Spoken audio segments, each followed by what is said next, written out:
Assalamualaikum warahmatullahi wabarakatuh.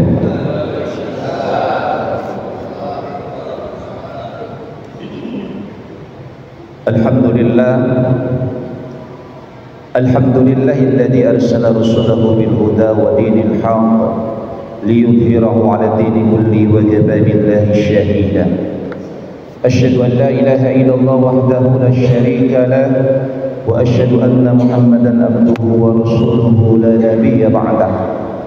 Allahumma shalli wa sallim wa barik ala sayyidina Muhammadin wa ala alihi wa ashabi ajma'in, amma ba'du. Fa ya ibadallah ittaqullaha haqqa tuqatih wa la tamutunna illa wa antum muslimun. Ma'asyiral jamaah, hadani Allah wa iyyakum ajma'in.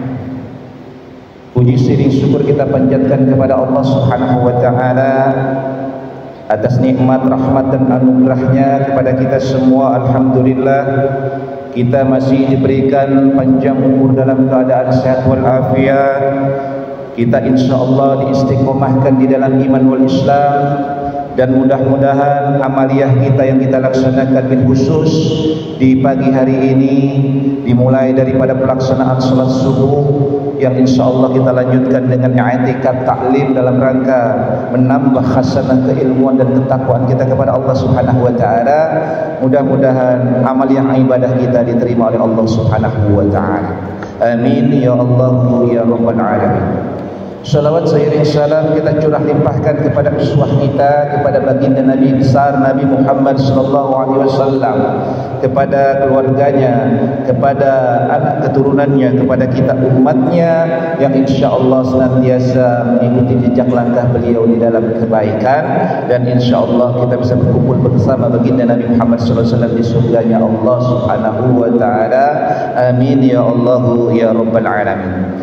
Ibu bapak hadirin hadirat yang dirahmati dan dimuliakan Allah Subhanahu wa taala, kemajuan teknologi sekarang ini sangat luar biasa.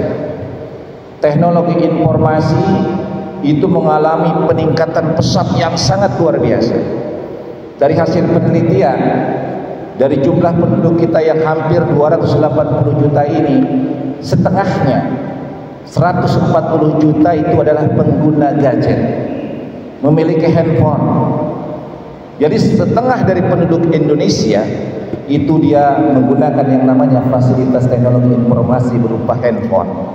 Jadi sudah tidak asing lagi kalau pasti rata-rata di antara kita memiliki alat komunikasi yang penggunaannya macam-macam. Tetapi kemajuan teknologi informasi yang kita bisa mengakses berita begitu cepat. Detik ini terjadi bahkan bisa live streaming. Ini banyak hal yang kita dapatkan. Dari mulai kita bisa mengetahui informasi tentang bagaimana polemik-polemik yang terjadi di dunia maya.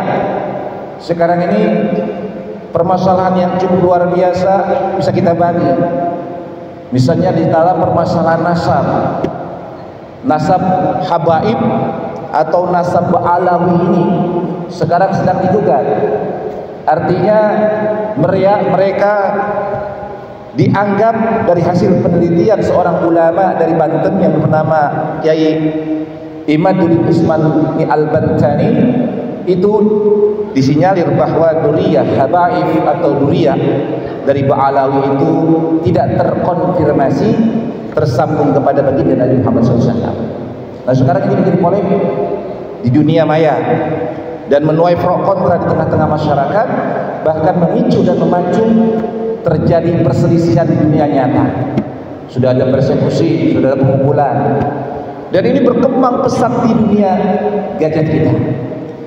Belum lagi kemarin permasalahan kunjungan Paus ke negara kita yang disambut luar biasa, terutama yang cukup jadi sorotan adalah bagaimana tindakan yang dilakukan oleh Imam Besar Masjid Istiqlal, Bapak Profesor Dr. Nasaruddin Umar, yang melakukan sebuah tindakan yang dianggap berlebihan dengan mencium kepala dari Paus, yang kemudian Paus mencium tangan daripada Profesor Dr.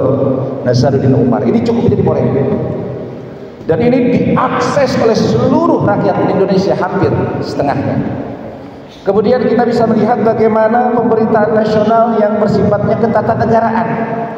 Sekarang terjadi di bulan Oktober yang akan datang ini pelengseran orang nomor satu kita, Bapak Presiden Joko Widodo, yang akan segera secara resmi berhenti menjadi Presiden Republik Indonesia dan akan dilantik Presiden baru kita, Bapak Prabowo.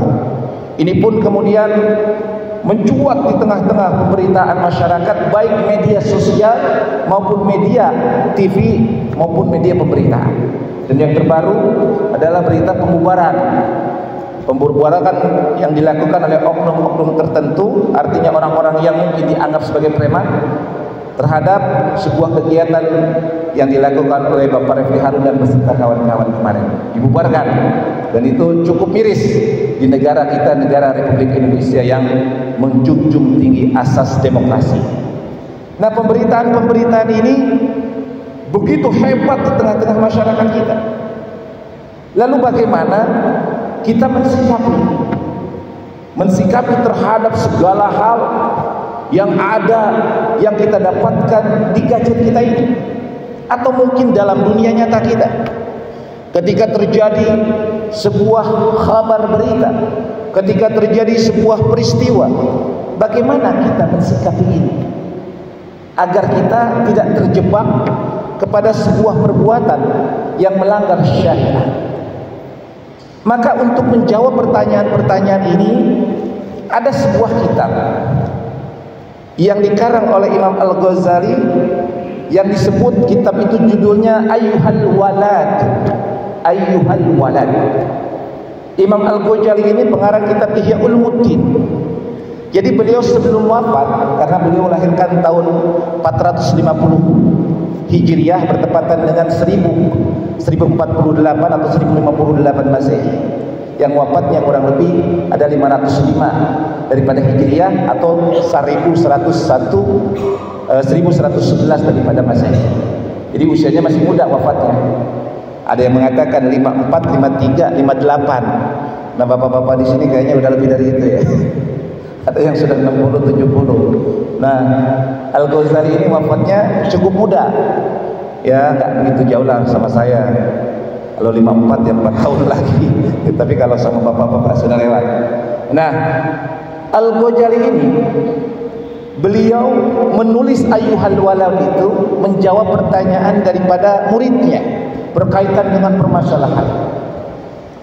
Maka kata Imam Al-Ghazali, beliau menjawab pertanyaan itu dengan judul nasihat.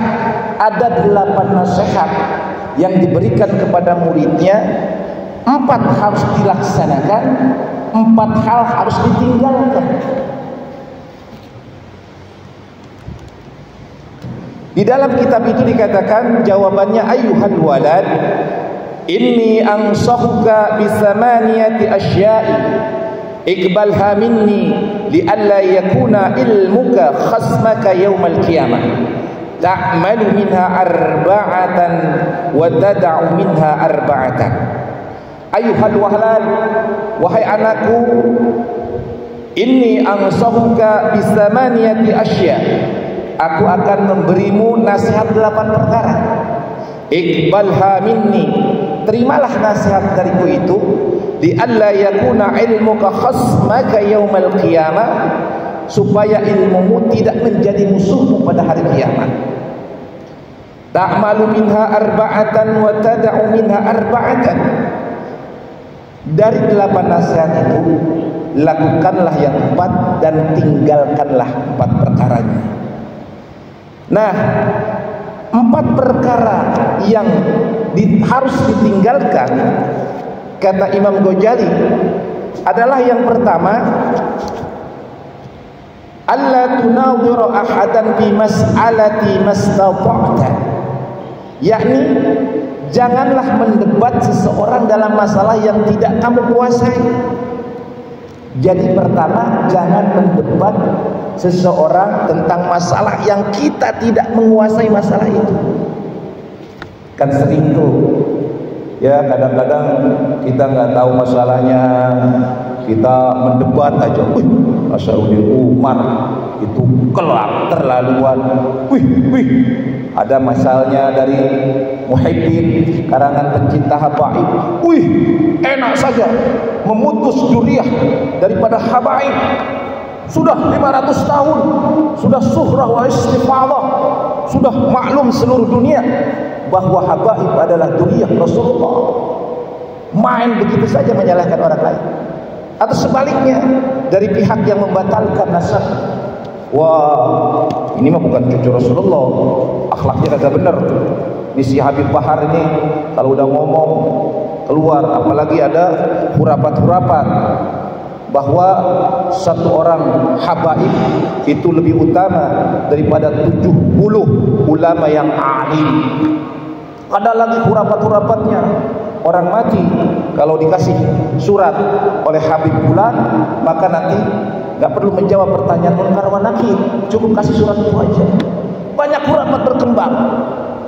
Nah, ketika kita menerima khabar-khabar ini, maka kita jangan mendebat seseorang kalau kita nggak paham ilmunya, nggak tahu permasalahannya.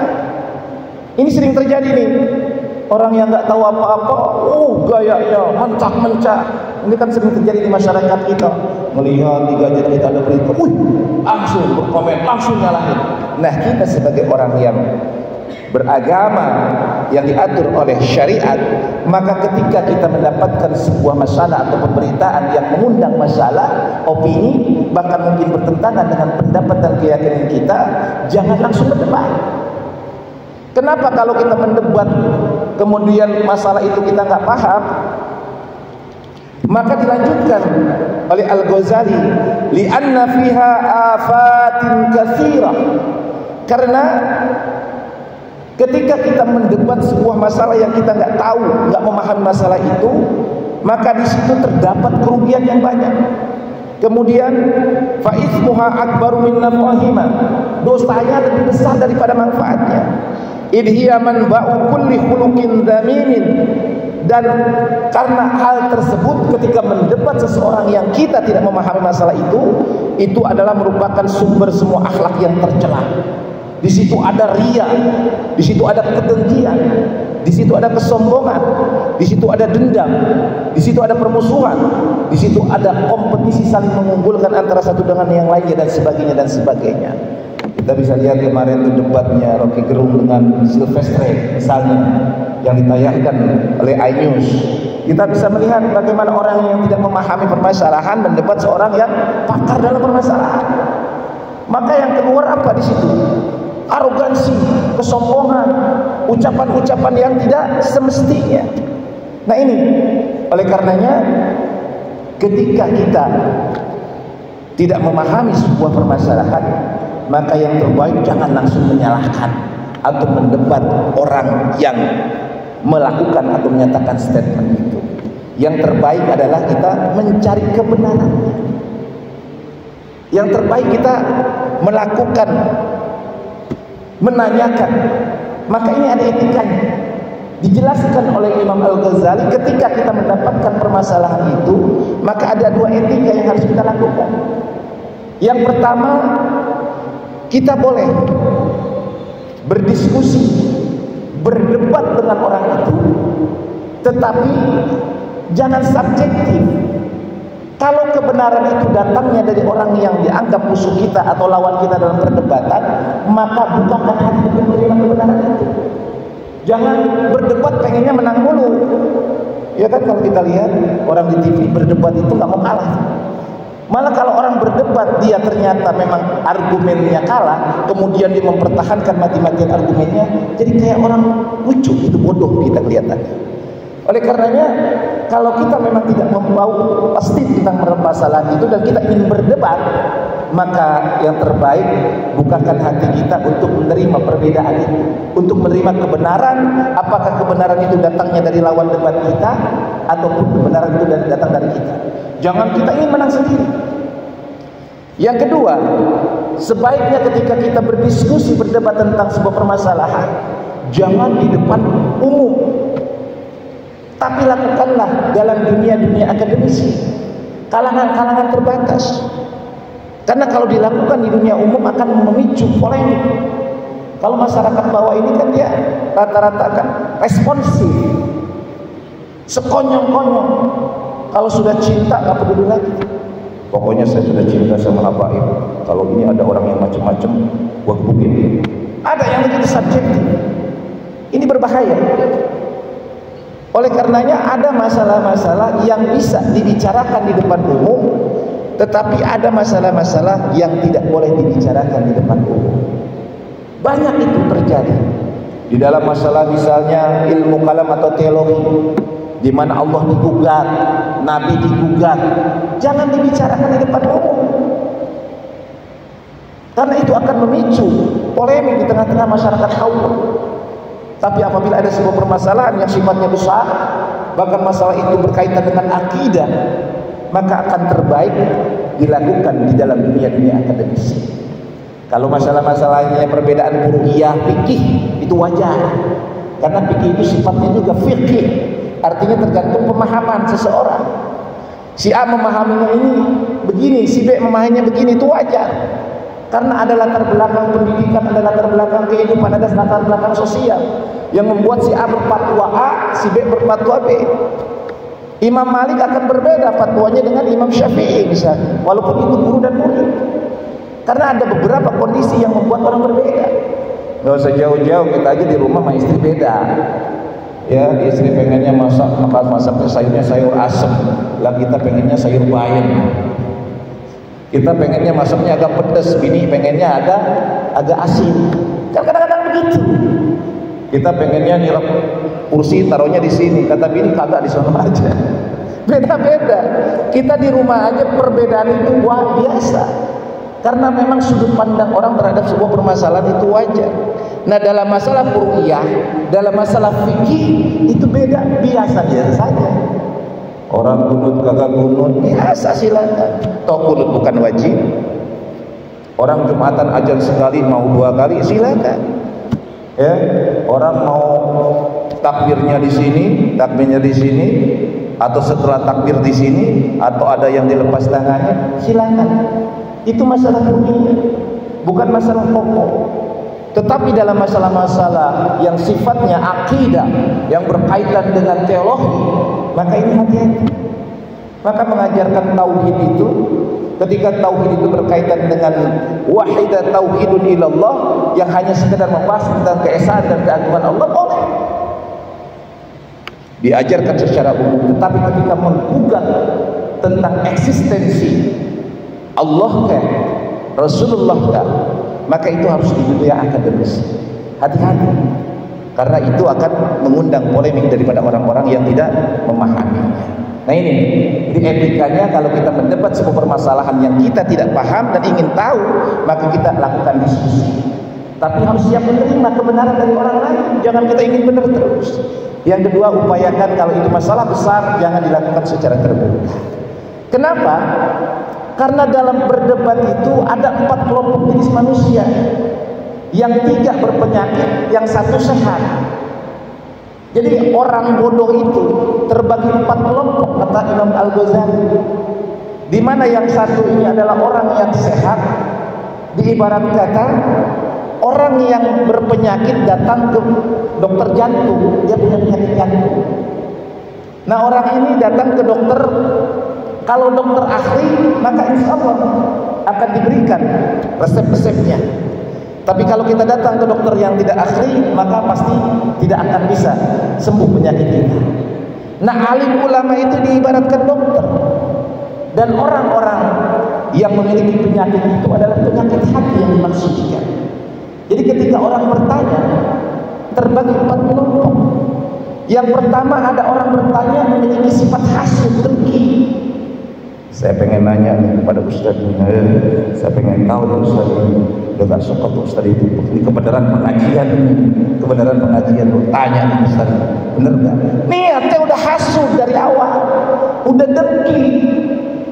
Maka kalau kita mendapati orang seperti ini, kata Imam Al-Ghazali, berikan penjelasan sejelas-jelasnya, berikan dalil sejelas-jelasnya, tapi yakin orang ini semakin diberikan penjelasan yang jelas, semakin dia dengki dan iri, akan mencari jalan yang lain, pertanyaan-pertanyaan lain.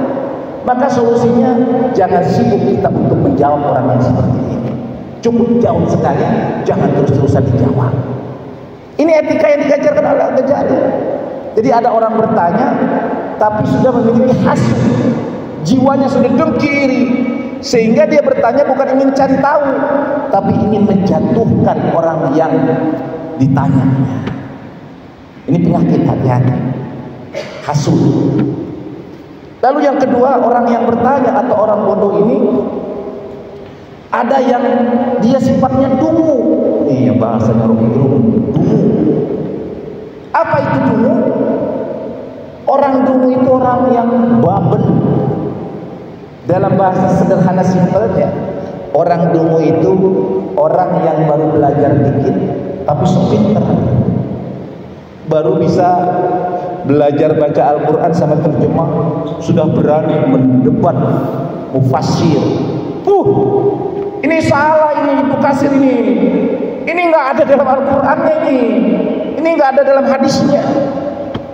Atau orang yang misalnya ingkar sunnah, pokoknya saya tidak percaya dengan hadis, saya tidak percaya dengan sunnah, saya lebih percaya dengan Al-Quran.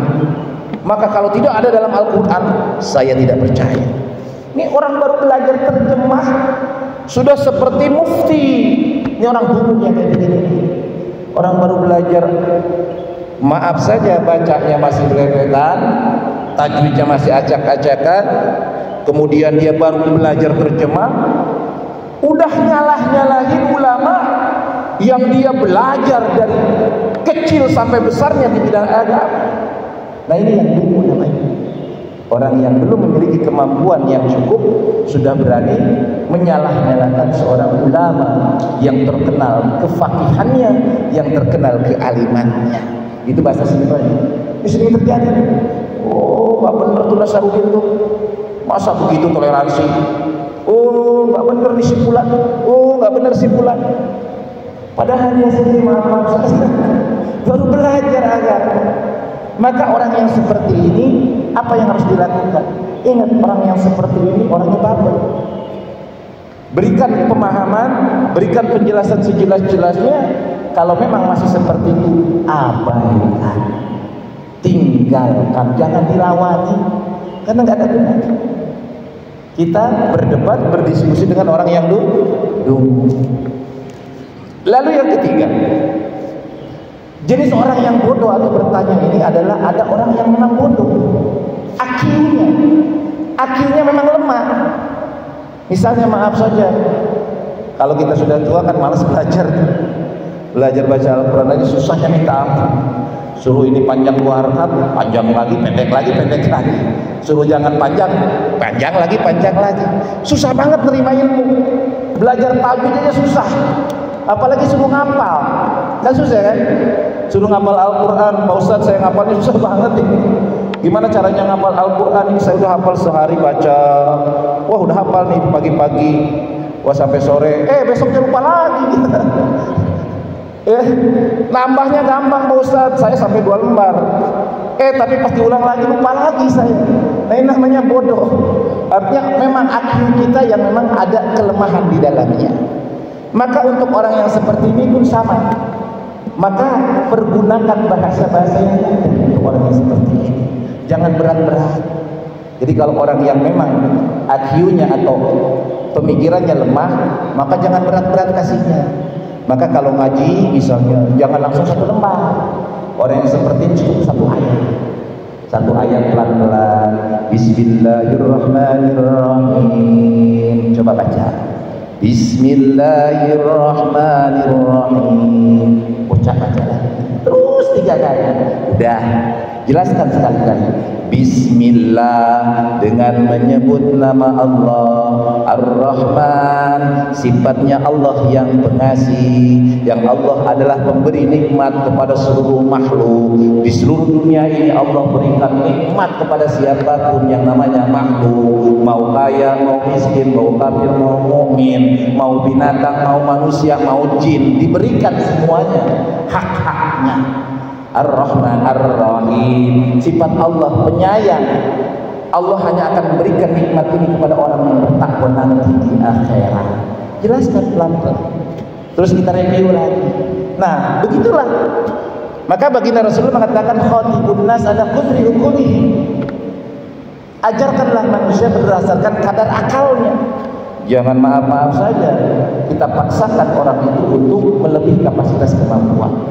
Ini caranya.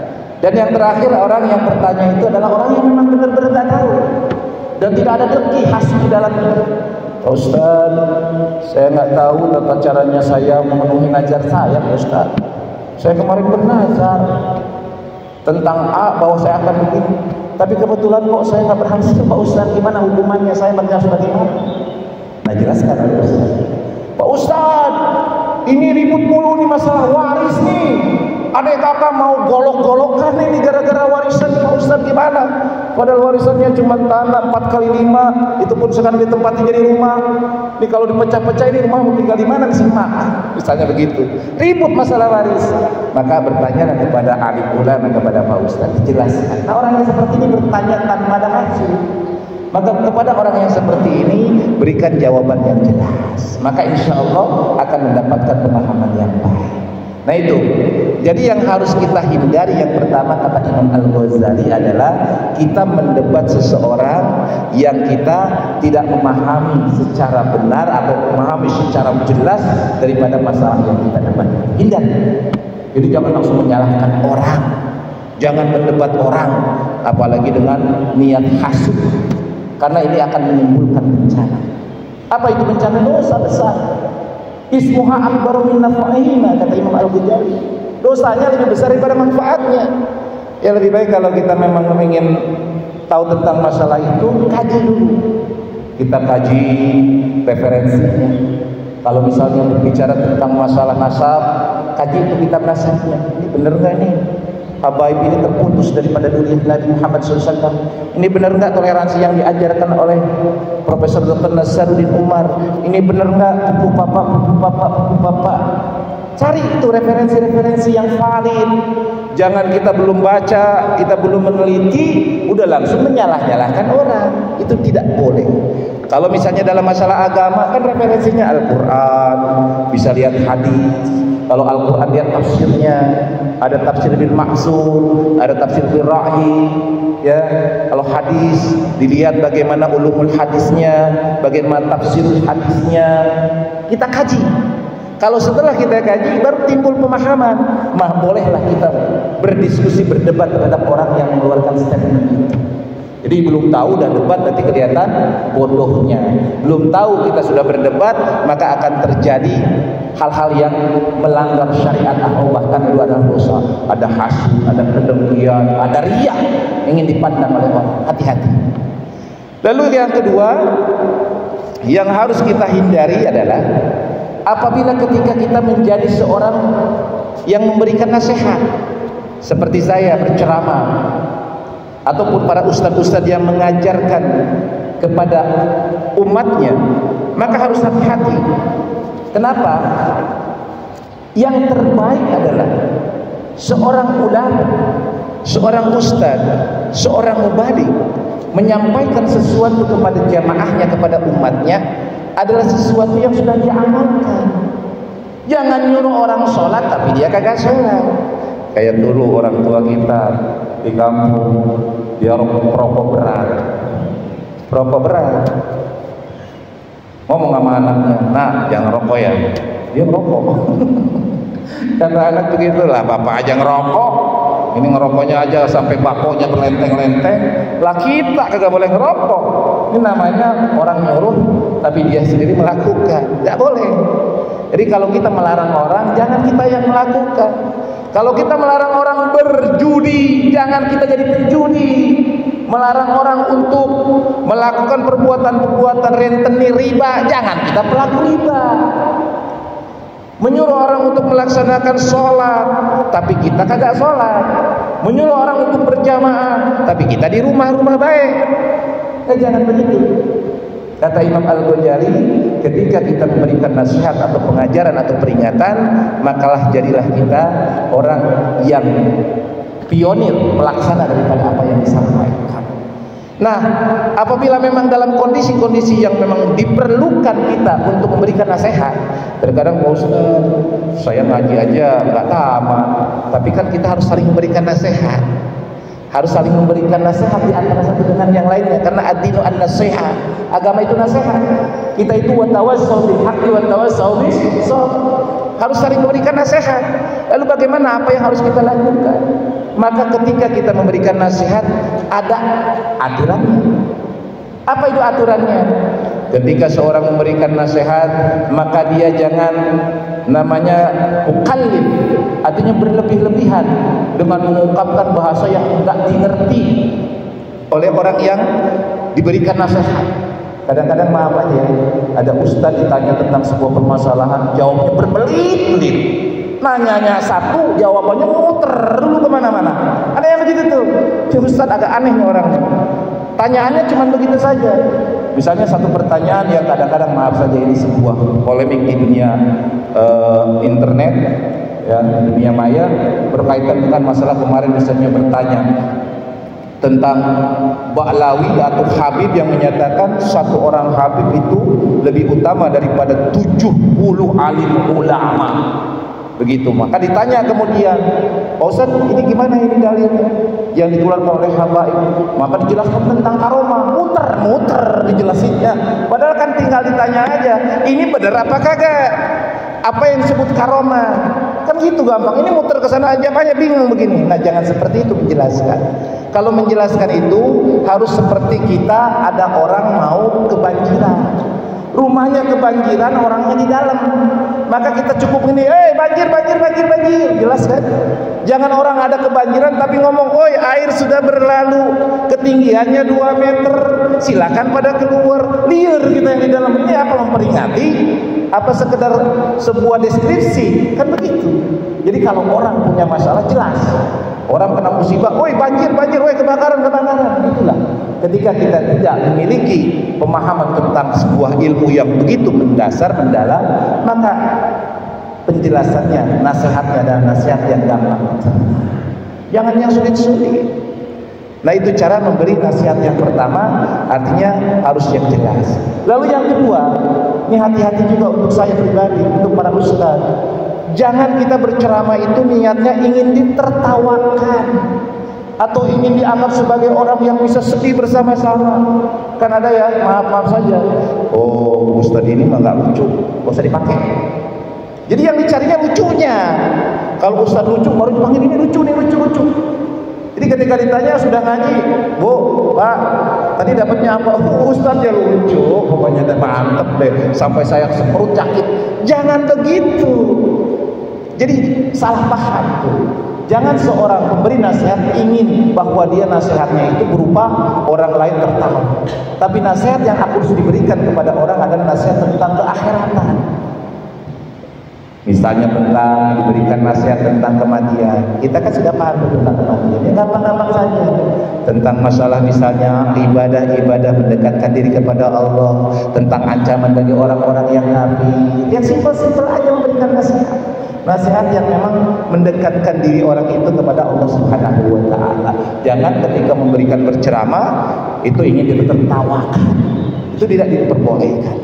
Nah, itu larangan yang kedua adalah bahwa ketika kita memberikan nasihat, memberikan peringatan, maka jadilah kita orang yang melaksanakan nasihat dan peringatan itu terlebih dahulu.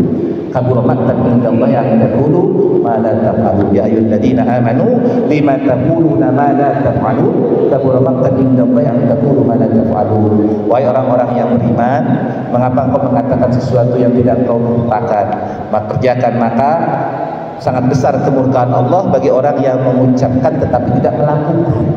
Maka hati-hati, termasuk kepada saya, termasuk pada kita semua, karena memberikan pengajaran nasihat itu bukan hanya milik ustaz, tapi satu dengan yang lainnya harus saling memberikan nasihat. Lalu yang ketiga, nasihat daripada Imam Al-Ghazali yang harus ditinggalkan adalah kita mencilat terhadap para pejabat. Ini banyak terjadi. Orang demi pulus itu mati-matian.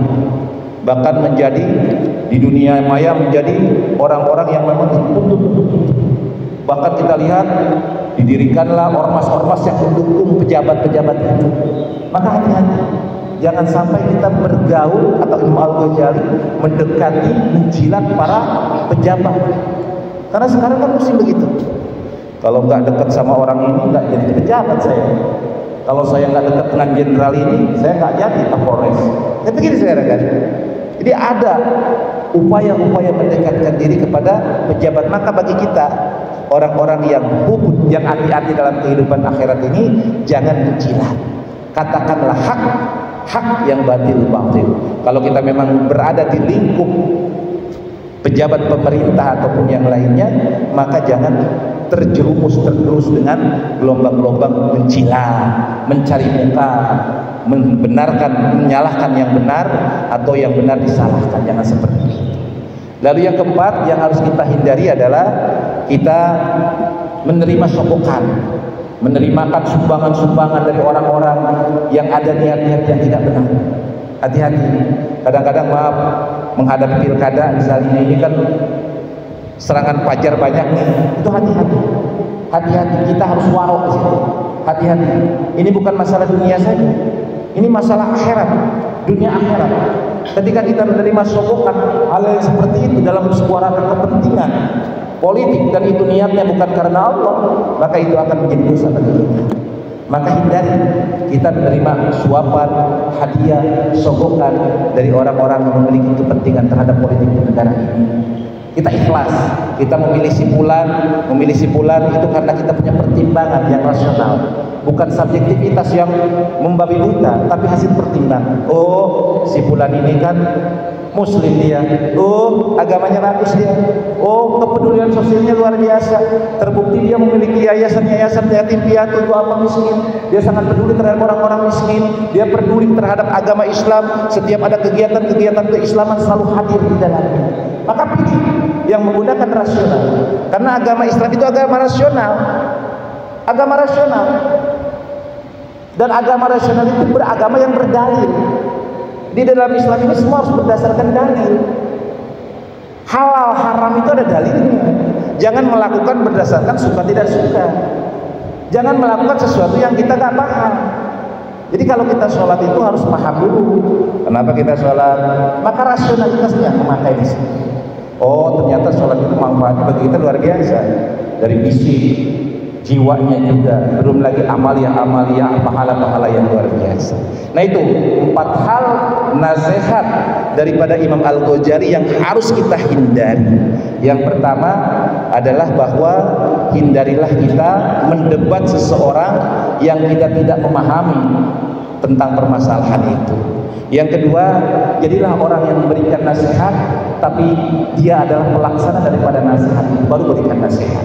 Yang ketiga, jangan kita bergaul, menjilat, mencari muka terhadap orang-orang yang memiliki kepentingan jabatan-jabatan politik. Hati-hati. Yang keempat, jangan kita menerima sokongan, suapan apapun lain sejenisnya yang dihadirkan oleh orang-orang berkepentingan hanya demi kepentingan politik. Perhatikanlah kepentingan yang besar agama kita.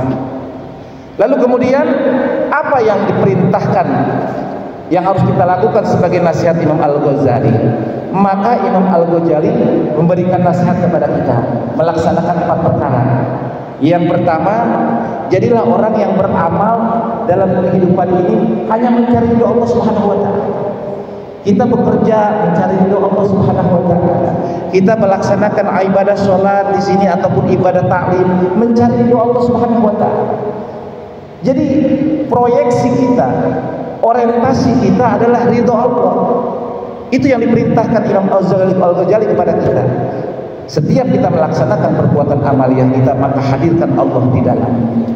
Lalu yang kedua, yang diperintahkan oleh Imam Al-Ghazali selain kita mencari ridho Allah Subhanahu wa taala adalah kita berhati-hati. Berhati-hati ketika kita bergaul di tengah-tengah masyarakat. Maka pergaulan di tengah-tengah masyarakat ini harus dasarnya saling mencintai, menyayangi dan toleransi. Jadi kita di antara kita harus menghargai. Ketika kita jadi pimpinan terhadap bawahan, hargai, hormati, cintai. Jangan mentang-mentang kita orang kaya, memiliki jabatan, merendah-rendahkan orang lain. bergaulah bersama masyarakat, bekerja sama di tengah-tengah masyarakat, baik ketika kita bekerja di lingkup RT RW maupun di Masjid Al-Furqan ini. Ya, di masjid kita ini maka dasarnya cinta, saling cinta berdasarnya, sehingga tidak ada lagi rasa hasut, tidak lagi, saling cinta, saling mengingatkan dengan hati. Itu yang dilakukan kata Imam Al-Ghazali, bergaul di tengah-tengah masyarakat yang dihiasi dengan penuh cinta dan sayang di antara satu dengan yang lain. Dan itu adalah mukmin, itu adalah muslim. Karena umat Islam ini kata baginda Rasulullah adalah bagaikan satu tubuh, bagaikan sebuah bangunan, bagaikan satu tubuh yang seharusnya ketika orang lain atau satu orang merasakan sakit maka yang lain merasakan penderitaan. Itu. Lalu yang ketiga yang harus kita lakukan kesepakatan adalah ketika kita belajar, di tengah kita sudah umur ini sudah usur, kita ini rata-rata di atas 40 tahun, ada yang masih muda tapi rata-rata 40-56 tahun sudah mendekati liang lahat. Maka nggak usah belajar-belajar yang berlebih-lebihan lah. Lebih banyaklah belajar kita mengkaji kitab-kitab begitu, mengkaji kajian-kajian tentang keagamaan yang mendekatkan diri kepada kita akhirat. Jangan lebih banyak mengkaji tentang dunia. Ya, diibaratkan seperti bahwa kita seminggu lagi ini kita akan ketemu presiden, akan datang ke rumah kita. Maka kalau ada presiden datang ke rumah kita, kita persiapannya luar biasa. Nah begitu pun kita ini menjelang kematian. Maka kata Imam Al-Ghazali, ketika engkau mengkaji kembali tentang ilmu di tengah ketuaan usiamu, maka kajilah ilmu-ilmu yang mendekatkan dirimu kepada Allah dan akhirat. Jangan sibuk dengan dunia.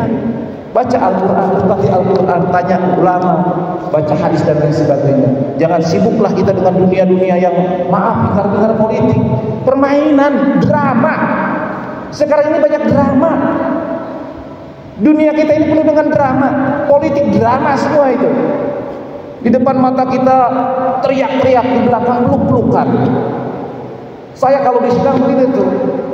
Kalau lagi sidang dulu, lagi sidang sama teman bisa teriak-teriakan. Nanti setelah sidang pulang peluk-pelukan kita. Tadi maaf ya, biasalah sidang aja juga. Banting-bantingan kalau nggak apa-apa. Nanti di belakang peluk-pelukan drama kita. Ada kejadian misalnya, rusuh-rusuh, settingan bos. Kata orang begitu. Settingan bos, jangan bodoh kita ini. Karena sekarang ini dunia yang begini itu settingan semua rata-rata. Jadi jangan mau kita dibodohi, politik juga settingan semua itu. Dibentur-benturkan antara presiden dan mantan presiden seperti permusuhan. Udah, pusing kita kepala. Lebih baik sekarang kita mengkaji tentang ilmu keagamaan. Dan yang terakhir, satu lagi terakhir adalah jadilah kita orang yang tidak terbuai dengan duniawiyah. Nah ini makanya jangan hasud. Kalau belajar itu hilangkan hasud dan iri dari hati kita. Kalau kita sudah hasud, itu pantat akan berat. Bacaan imam panjang akan terasa panjang banget. Kan hasud, hilangkan penyakit ini. Dan dokter itu sehebat-hebatnya dokter menghadapi orang hasud itu tak mampu. Bahkan kata Imam Al-Ghazali mengatakan begini, ini perkataan daripada Nabi Isa, saya mampu menghidupkan orang yang mati, tapi saya tidak bisa menyembuhkan orang yang dungu, orang yang hasud. Itu perkataan Nabi Isa alaihissalam. Jadi kesimpulannya, yang pertama, hindarilah hal-hal yang kita mendebat orang yang tidak paham tentang ilmunya, tidak paham tentang permasalahannya. Kalau kita menasihati, jadilah kita orang-orang yang melaksanakan nasihat terlebih dahulu. Kemudian jangan kita suka mencilat, jangan kemudian kita suka atau gampang disok dan disuap. Dan hal yang diperintahkan oleh Allah, jadilah kita orang-orang yang melaksanakan amaliyah ini dengan penuh keikhlasan dan keridhaan dari Allah Subhanahu wa taala. Janganlah kita jadi orang yang karena hal-hal yang lainnya. Kemudian banyaklah kita mengkaji ilmu-ilmu tentang keagamaan yang mendekatkan diri kita kepada Allah Subhanahu wa taala. Janganlah kita jadi orang-orang yang disibukkan dengan dunia biasa.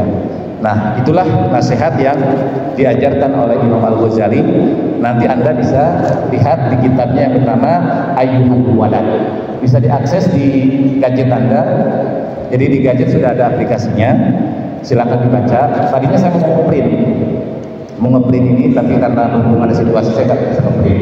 Tadi yang saya bagikan, karena itu sangat penting bagi kita bagaimana etika agama kita mengatur tentang hal tersebut. Mudah-mudahan apa yang saya sampaikan bermanfaat, bukan dari karena saya pintar, tapi saya menyampaikan apa yang diajarkan oleh agama. Mohon maaf apabila ada kesalahan dan kekurangan. Usikum wa nafsi bittaqwallah. Assalamualaikum warahmatullahi wabarakatuh.